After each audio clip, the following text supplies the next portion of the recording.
त्वमेव माता च पिता त्वमेव बन्धुः सखा त्वमेव वेद्या द्रविणं त्वमेव सर्वं मम देव। ओम श्री परमात्मने नमः। अथ पंचदशोऽध्याय 15वां अध्याय। श्री भगवान उवाच ऊर्ध्वमूलमधशाखं स्वस्थं प्राहुरव्ययं छन्दांसि यस्य पर्णानि यस्तं वेद स वेदवित्। श्री भगवान बोले, ऊपर की ओर मूल वाले तथा नीचे की ओर शाखा वाले जिस संसार रूप अस्वस्थ वृक्ष को प्रवाह रूप से अव्यय कहते हैं और वेद जिसके पत्ते हैं, उस संसार वृक्ष को जो जानता है वह संपूर्ण वेदों को जानने वाला है। व्याख्या। परिवर्तनशील होने पर भी संसार को अव्यय कहने का तात्पर्य है कि संसार में निरंतर परिवर्तन होने पर भी कुछ व्यय खर्चा नहीं होता, अर्थात अंत नहीं होता। जैसे समुद्र के ऊपर कितनी लहरें उठती दिखती हैं, ज्वार भाटा आता है पर उसका जल उतना ही रहता है, घटता बढ़ता नहीं। ऐसे ही निरंतर परिवर्तनशील दिखने पर भी संसार अव्यय ही रहता है। परिवर्तनशील संसार भी परमात्मा की शक्ति अपरा प्रकृति का कार्य होने से परमात्मा का ही स्वरूप है। सद सच्चाहम अर्जुन। गीता 9:19। परिवर्तन रूप अपरा प्रकृति भी परमात्मा का स्वरूप है। यह संसार उस परमात्मा की ही लहरें हैं। जैसे ऊपर से लहरें दिखने पर भी समुद्र के भीतर कोई लहर नहीं है, भीतर से समुद्र शांत है, ऐसे ही ऊपर से संसार परिवर्तनशील दिखते हुए भी भीतर से एक सम शांत परमात्म तत्व है। गीता 13:27। तात्पर्य यह हुआ कि संसार रूप से अव्यय नहीं है, प्रत्युत भगवत रूप से अव्यय है। अधस्य शोर्वं प्रसितास्तस्य शाखा गुण प्रविद्धा विषय प्रवाला अधस्य मूलान्यनुसन्ततानि कर्मानुबन्धीनि मनुष्यलोके। उस संसार बीज की गुणों सत्व रज और तम के द्वारा बढ़ी हुई तथा विषय रूप कोपलों वाली शाखाएं नीचे, मध्य में और ऊपर सब जगह फैली हुई हैं। मनुष्य लोक में कर्मों के अनुसार बांधने वाले मूल भी नीचे और ऊपर सभी लोकों में व्याप्त हो रहे हैं। व्याख्या।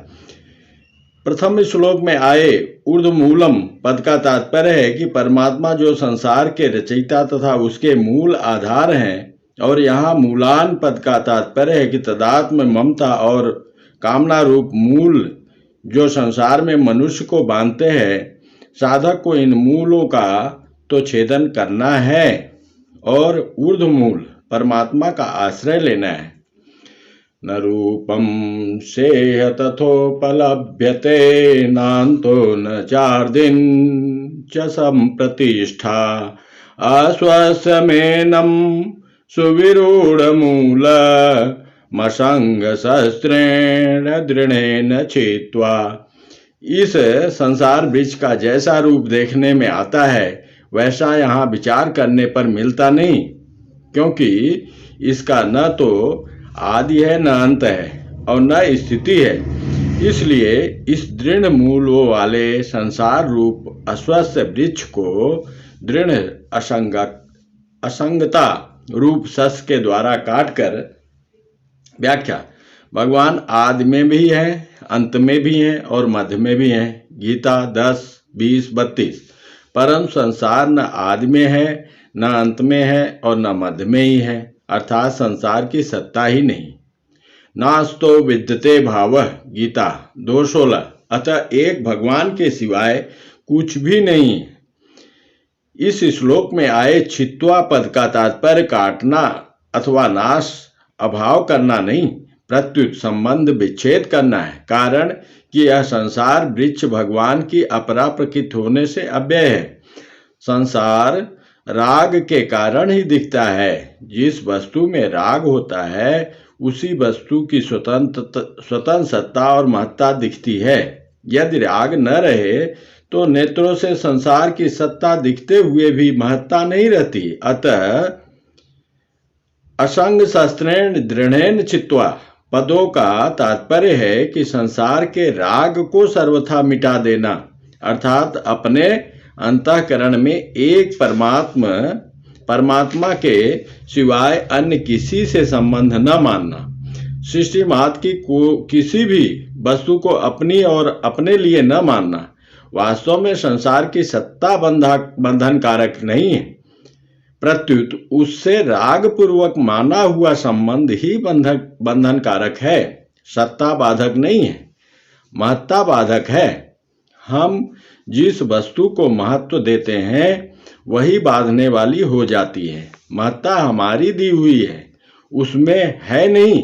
संसार से संबंध विच्छेद करने पर संसार का संसार रूप से अभाव हो जाता है और वह भगवत रूप से दिखने लगता है। वासुदेवः सर्वम् ततः पदं तत् परिमार्तितव्यं यस्मिन् गता न निवर्तन्ति भूय तमेव चाद्यं पुरुषं प्रपदे यत प्रवृत्ति प्रसिता पुराणी। उसके बाद उस परम पद परमात्मा की खोज करनी चाहिए, जिसको प्राप्त हुए मनुष्य फिर लौटकर संसार में नहीं आते और जिससे अनादिकाल से चली आने वाली यह सृष्टि विस्तार को प्राप्त हुई है।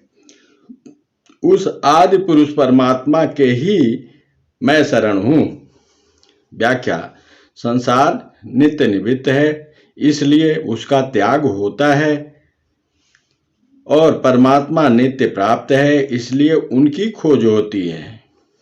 निर्माण और खोज दोनों में बहुत अंतर है। निर्माण उस वस्तु का होता है जिसका पहले से अभाव है, और खोज उस वस्तु की होती है जो पहले से ही विद्यमान है। परमात्मा नित्य प्राप्त और स्वतः सिद्ध है, इसलिए उनकी खोज होती है, निर्माण नहीं होता। जब साधक परमात्मा की सत्ता को स्वीकार करता है तब खोज होती है। खोज करने के दो प्रकार हैं। एक तो कंठी कहीं रखकर भूल जाए तो हम जगह जगह उसकी खोज करते हैं, और दूसरा कंठी गले में ही हो पर न दिखने से वह वहम हो जाए कि कंठी खो गई, तो हम उसकी खोज करते हैं। परमात्मा गले में पड़ी हुई कंठी की खोज के समान है।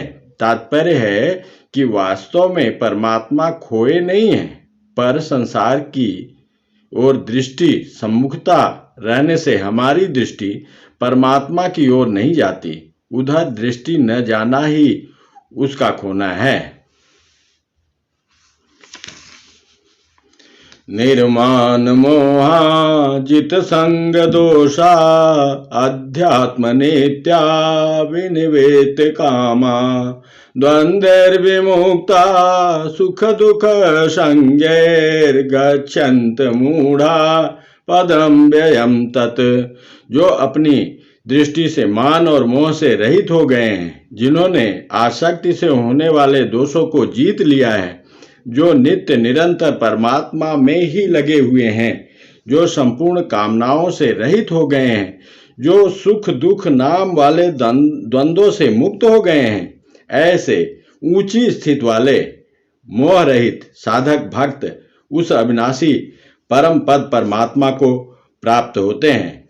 व्याख्या: जिस परमात्मा को इसी अध्याय के प्रथम श्लोक में ऊर्ध्वमूलम पद से कहा गया तथा जिस परम पद रूपी परमात्मा की खोज करने के लिए चौथे श्लोक में प्रेरणा की गई और आगे छठे श्लोक में जिसकी महिमा का वर्णन किया गया है, उसी परमात्म स्वरूप परम पद को यहाँ अव्यय पद कहा गया।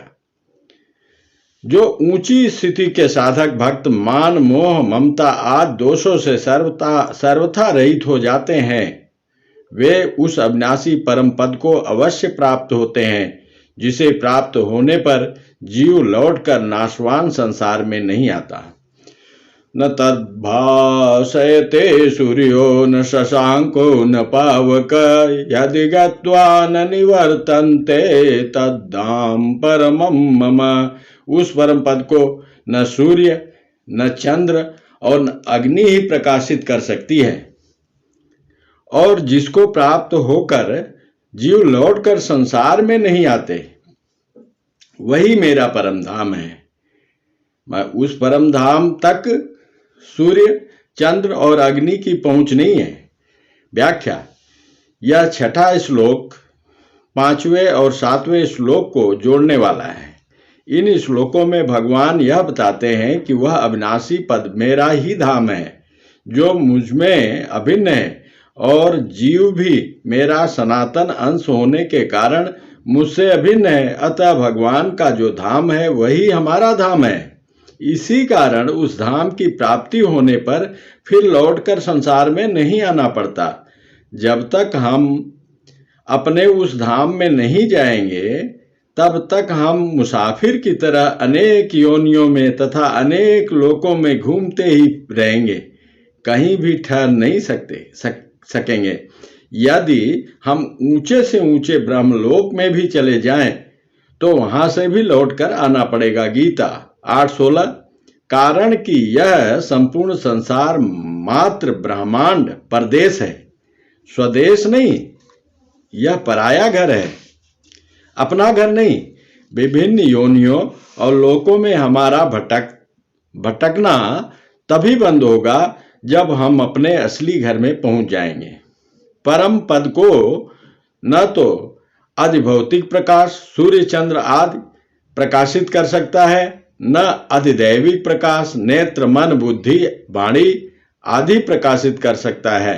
कारण कि यह स्वयं प्रकाश है, इसमें प्रकाशक का भेद नहीं है। ममेवांशो जीवलोके जीवभूत सनातन मन खष्टानिन्द्रियाणि प्रकृतिस्थानि कर्षति। इस संसार में जीव बना हुआ आत्मा स्वयं मेरा ही सनातन अंश है, परंतु वह प्रकृति में स्थित मन और पांचों इंद्रियों को आकर्षित करता है, अपना मान लेता है। व्याख्या। प्रस्तुत श्लोक में ममे वांश पद में एवं कहने का तात्पर्य है कि जीव केवल भगवान का ही अंश है। इसमें प्रकृति का अंश किंचित मात्र भी नहीं है। जैसे शरीर में माता और पिता दोनों के अंश का मिश्रण होता है, ऐसे जीव में भगवान और प्रकृति के अंश का मिश्रण संयोग नहीं है, प्रत्युत वह केवल भगवान का ही अंश है। अतः इसका संबंध केवल भगवान के साथ है, प्रकृति के साथ नहीं। प्रकृति के साथ संबंध तो यह खुद जोड़ता है। प्रकृति के कार्य स्थूल सूक्ष्म और कारण शरीर के साथ अपना संबंध मानना ही अनर्थ का कारण है। जीव शरीर को अपनी तरफ खींचता है, कर्षति अर्थात उसे अपना मानता है, पर जो वास्तव में अपना है उस परमात्मा को अपना मानता नहीं। यही जीव की मूल भूल है। हमसे दूर कोई वस्तु है तो वह शरीर है, और समीप से समीप कोई वस्तु है तो वह परमात्मा है।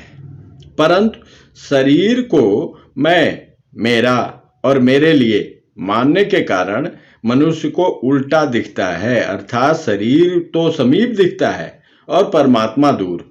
शरीर तो प्राप्त दिखता है, परमात्मा प्राप्त।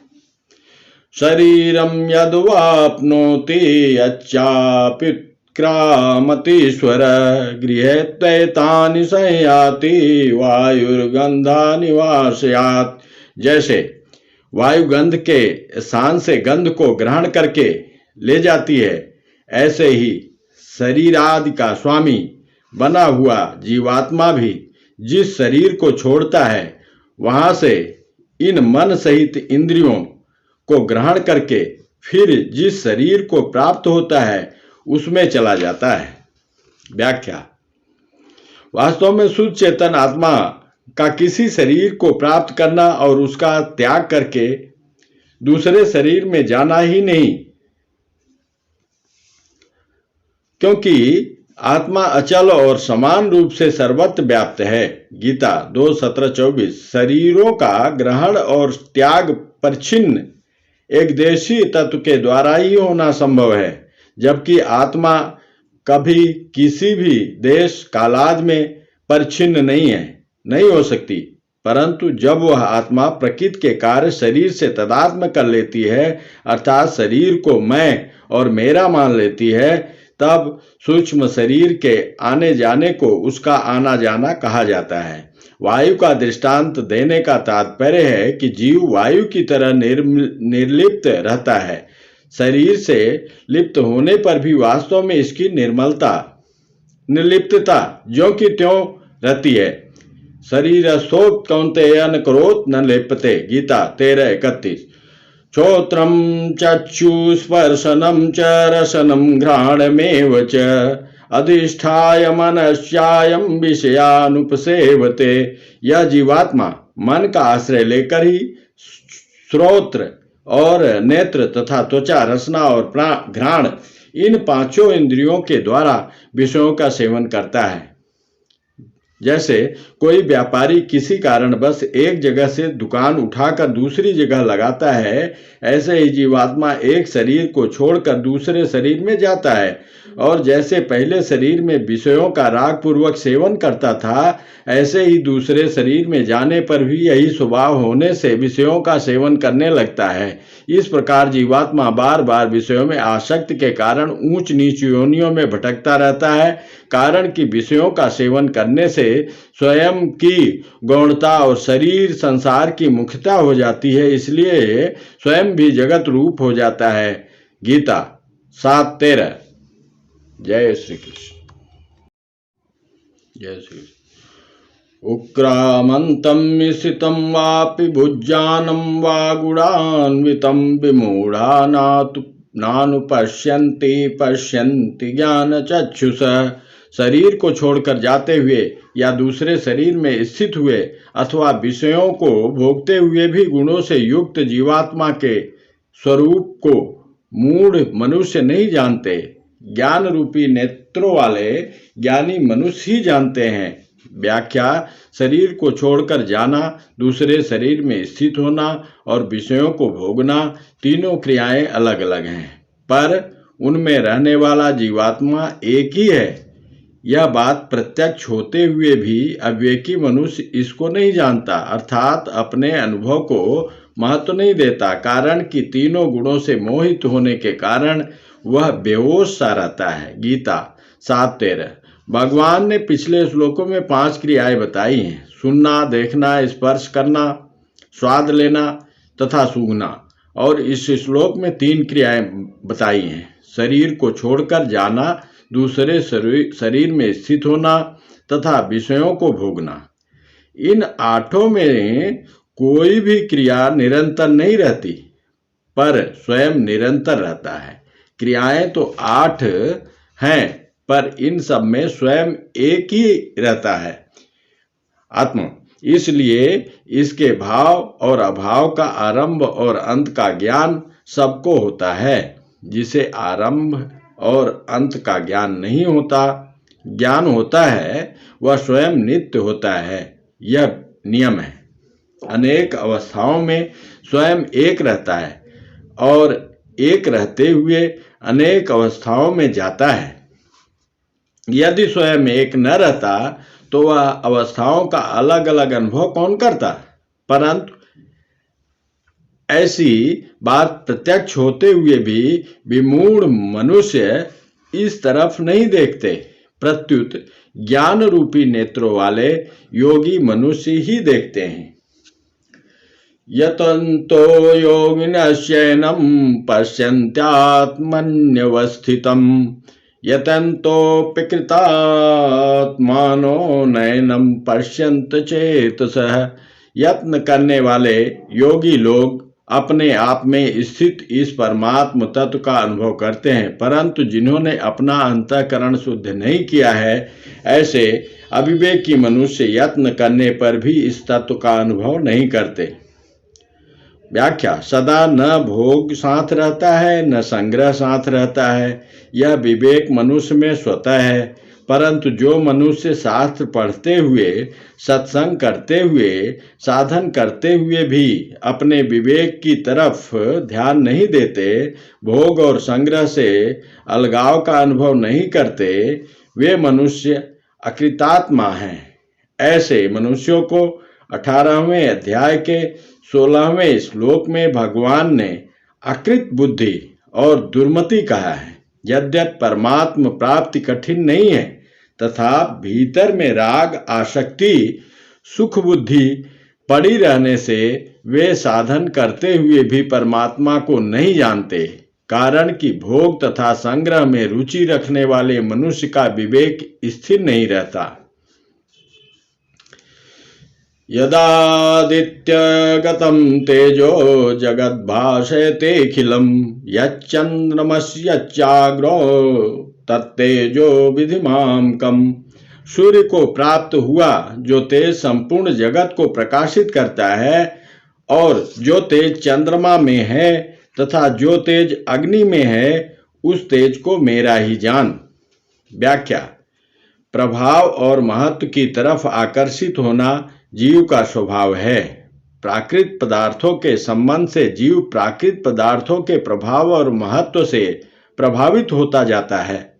अतः जीव पर पड़े प्राकृत पदार्थों के प्रभाव और महत्व को हटाने के लिए भगवान यह रहस्य प्रकट करते हैं कि उन पदार्थों में जो प्रभाव और महत्व देखने में आता है, वह वस्तुतः मूल में मेरा ही है, उनका नहीं।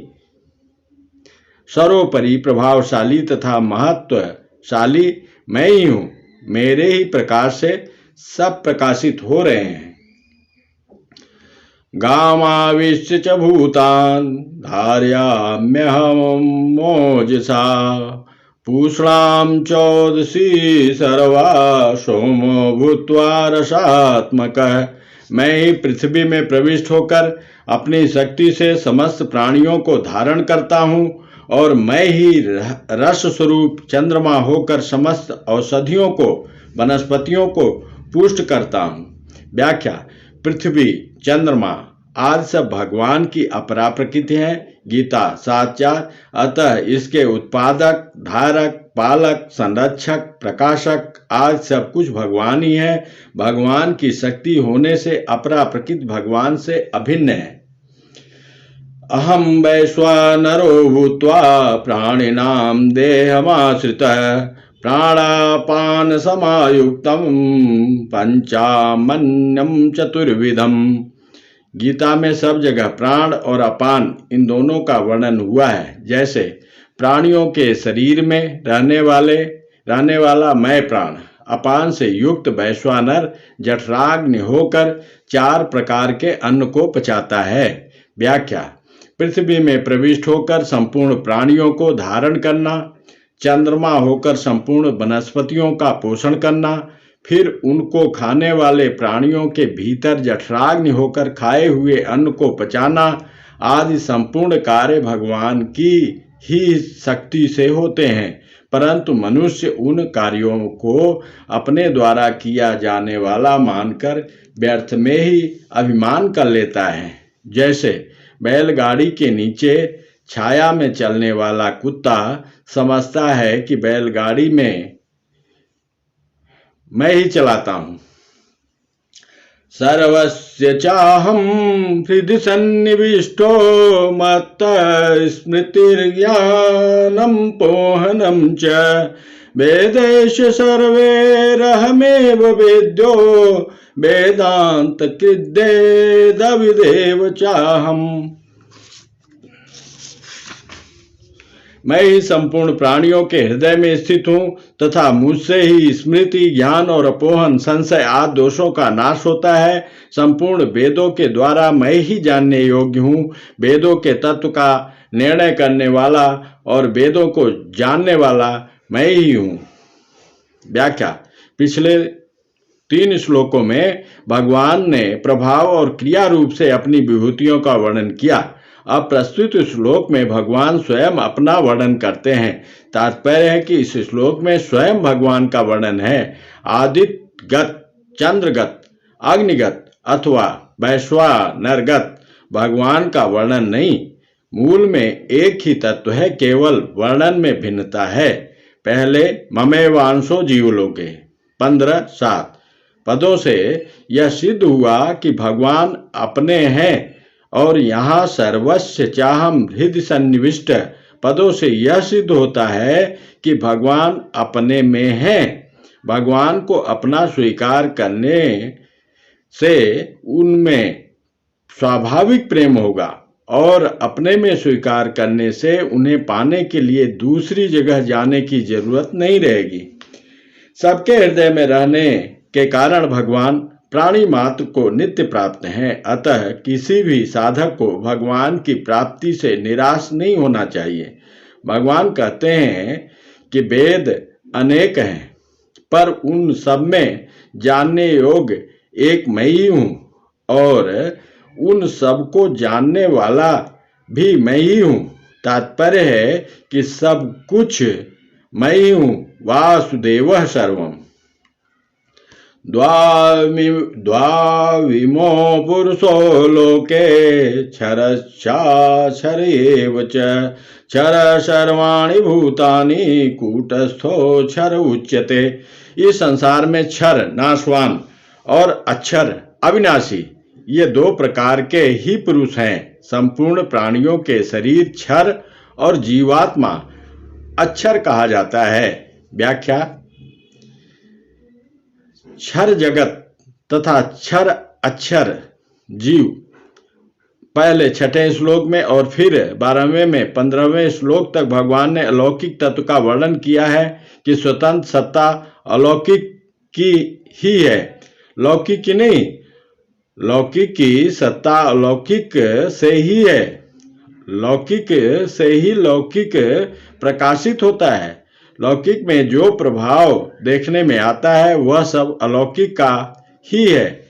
अब 16वें श्लोक में भगवान लोके पद से लौकिक तत्व का वर्णन करते हैं। कर्मयोग और ज्ञान योग से ये 2 योग मार्ग भी लौकिक हैं। क्षर को लेकर कर्मयोग, अक्षर को लेकर ज्ञान योग चलता है, परंतु भक्ति योग अलौकिक है जो भगवान को लेकर चलता है। 7वें अध्याय में वर्णित अपरा प्रकृति को यहाँ क्षर नाम से और परा प्रकृति को यहाँ अक्षर नाम से कहा गया है। उत्तम पुरुष त्वन्य परमात्मेत्युदाहृत यो लोकत्रयमाविश्य विवर्तव्य ईश्वर। उत्तम पुरुष तो अन्य विलक्षण ही है जो परमात्मा इस नाम से कहा गया है। वही अविनाशी ईश्वर तीनों लोकों में प्रविष्ट होकर सबका भरण पोषण करता है। व्याख्या: पुरुषोत्तम को अन्य कहने का तात्पर्य है कि क्षर और अक्षर तो लौकिक हैं, पर पुरुषोत्तम दोनों से विलक्षण अर्थात अलौकिक है। अतः परमात्मा विचार के विषय नहीं, प्रत्युत श्रद्धा विश्वास के विषय है। परमात्मा के होने में भक्त, संत, महात्मा, वेद और शास्त्र ही प्रमाण है। अन्य का स्पष्टीकरण भगवान ने अगले श्लोक में किया है। भगवान मात्र प्राणियों का पालन पोषण करते हैं। पालन पोषण करने में भगवान किसी के साथ कोई पक्षपात विषमता नहीं करते। वे भक्त, अभक्त, पापी, पुण्यात्मा, आस्तिक, नास्तिक आदि सबका समान रूप से पालन पोषण करते हैं। प्रत्यक्ष देखने में भी आता है कि भगवान द्वारा रचित सृष्टि में सूर्य सबको समान रूप से प्रकाश देता है, पृथ्वी सबको समान रूप से धारण करती है, वायु श्वास लेने के लिए सबको समान रूप से प्राप्त होती है, अन्न जल सबको समान रूप से तृप्त करते हैं इत्यादि। भगवान के द्वारा रचित सृष्टि भी इतनी निष्पक्ष उदार है, तो फिर भगवान स्वयं कितने निष्पक्ष उदार होंगे। यस्माच्चरमतीतो हमक्षरादपि चोत्तम अतोऽस्मि लोके वेदे च प्रथितः पुरुषोत्तमः। कारण कि मैं क्षर से अतीत हूँ और अक्षर से भी उत्तम हूँ, इसलिए लोक में और वेद में पुरुषोत्तम नाम से प्रसिद्ध हूँ। क्षर और अक्षर की स्वतंत्रता व्याख्या। क्षर और अक्षर की स्वतंत्र सत्ता नहीं है, पर परमात्मा की स्वतंत्र सत्ता है। क्षर और अक्षर दोनों परमात्मा में ही रहते हैं, परंतु अक्षर अर्थात जीव क्षर के साथ संबंध जोड़कर उसके अधीन हो जाता है। यदम धार्यते जगत गीता 7:5। परमात्मा क्षर के अधीन नहीं होते, प्रत्युत क्षर से अतीत रहते हैं, इसलिए परमात्मा अक्षर जीव से भी उत्तम है। यदि जीव जगत के साथ संबंध न जोड़कर उसके स्वामी परमात्मा के साथ संबंध जोड़े तो वह परमात्मा से अभिन्न आत्मीय हो जाएगा। यानी यो मामेव सम्मूढ़ो जानाति पुरुषोत्तमं स सर्वविद्वजति मां सर्वभावेन भारत। हे भरतवंशी अर्जुन, इस प्रकार जो मोह रहित मनुष्य मुझे पुरुषोत्तम जानता है, वह सर्वज्ञ सब प्रकार से मेरा ही भजन करता है। व्याख्या। भक्त समग्र को अर्थात लौकिक और अलौकिक दोनों को जानता है, इसलिए वह सर्वविद होता है। कारण कि लौकिक के अंतर्गत अलौकिक नहीं आ सकता, पर अलौकिक के अंतर्गत लौकिक भी आ जाता है। अतः निर्गुण तत्व अक्षर को जानने वाला ब्रह्मज्ञानी सर्वविद नहीं होता, प्रत्युत समग्र भगवान को जानने वाला भक्त सर्वविद होता है। यत् गुह्यतमं शास्त्रमिदमूर्तं मया नघ एतद्बुद्ध्वा बुद्धिमान् स्यात् कृतस्य भारत। हे निष्पाप अर्जुन, इस प्रकार यह अत्यंत गोपनीय शास्त्र मेरे द्वारा कहा गया है। हे भरतवंशी अर्जुन, इसको जानकर मनुष्य ज्ञानवान, ज्ञातव्य तथा कृतकृत्य हो जाता है। ओम तस्सदित् श्रीमद्भगवद्गीतासु उपनिषत्सु ब्रह्म विद्यायां योगशास्त्रे श्रीकृष्णार्जुन संवादे पुरुषोत्तम योगो नाम 15 हरि ओम तत्सत्। हरि ओम तत्सत्। हरि ओम तत्सत्। जय श्री कृष्ण।